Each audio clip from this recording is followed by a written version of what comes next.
ইন্দিরাজি sporting ক্লাবের দুর্গাপুজোর উদ্বোধন করা হলো শুক্রবার সন্ধ্যায়। মুর্শিদাবাদ জেলার কান্দি শহরের বুকে বিশেষ সাড়া ফেলে থাকে ইন্দিরাজি স্পোর্টিং ক্লাবের দুর্গাপুজো। এবছরের ভাবনা নেপালের বুদ্ধ মন্দির। এবছর ইন্দিরাজি স্পোর্টিং ক্লাবের দুর্গাপুজোর ভাবনায় তুলে ধরা হচ্ছে নেপালের বুদ্ধ মন্দিরের আদলে ফুটিয়ে তোলা হচ্ছে পুজো মণ্ডপ। এছাড়াও নজর কাড়া প্রতিমা এবং বাহারি আলোকসজ্জা বিশেষ আকর্ষণ রয়েছে। এমনকি নেপালের বুদ্ধ মন্দিরের পুরো পরিবেশ তুলে ধরা হয়েছে এই পুজো মণ্ডপে।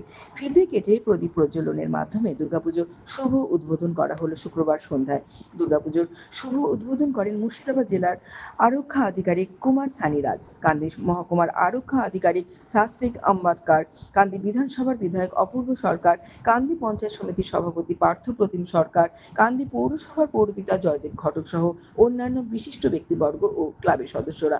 পাশাপাশি ওই দিন সন্ধ্যায় এটি গানের শুভ উদ্বোধন করা হলো ওনাদের হাত ধরে। এই বছর ইন্দিরাজি স্পোর্টিং ক্লাবের দুর্গাপুজোর ভাবনা নেপালের বুদ্ধ মন্দির। দোহালিয়া একদম গ্রামীণ পুজো। এই পুজো আজকে আস্তে আস্তে 40 বছরে পদার্পণ করল। আমাদের বিগত 15-20 বছর থেকে দেখছি আমাদের পুজোর উদ্বোধক সম্মানীয় অপূর্ব সরকার, তিনি আমাদের পুজোর উদ্বোধন করেন এবং সঙ্গে কোনো সময় ডিএম সাহেব থাকেন, কোনো সময় এসপি সাহেব থাকেন, কোনো সময় মন্ত্রীরা থাকেন। আমরা অভিভূত যে আমাদের মতন গ্রামীণ এলাকায় এসপি ডিএম সাহেবরা আসছেন, মন্ত্রী সাহেবরা আসছেন, বিধায়ক সাহেবরা আসছেন এবং আমাদের উৎসাহিত করছেন আগামী দিন আমরা যাতে আরও ভালোভাবে আমাদের শারদ শুভেচ্ছা সকলের সঙ্গে ভাগ করে নিতে পারি।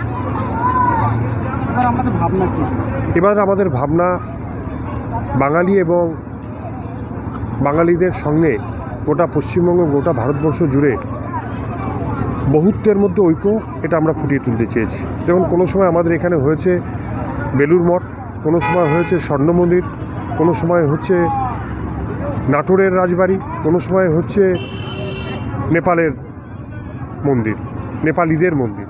তাই আমরা পশ্চিমবঙ্গ শুধু পশ্চিমবঙ্গবাসীদের নয়, আমরা পশ্চিমবঙ্গ সমস্ত ভারতবাসীদেরকে নিয়ে তাদের সংস্কৃতি, তাদের ভালো লাগা, তাদের ধর্মীয় বিশ্বাস সকলকে সম্মান জানিয়ে আমরা এই কাজটা করার চেষ্টা করি। কথা ছিল প্রথমে একটা উদ্বোধনী সঙ্গীত হওয়ার, কিন্তু সময়ের অভাবে তার করা যায়। এটা সকলের ভালোবাসা এবং সকলের আশীর্বাদ যে আমরা কিছু করার চেষ্টা করি, আমরা কিছু ভাবার চেষ্টা করি, মানুষকে কিছু দেওয়ার চেষ্টা করি, সেইটাতে সমর্থন পাই এলাকার মানুষের। এতে আমরা খুব খুশি।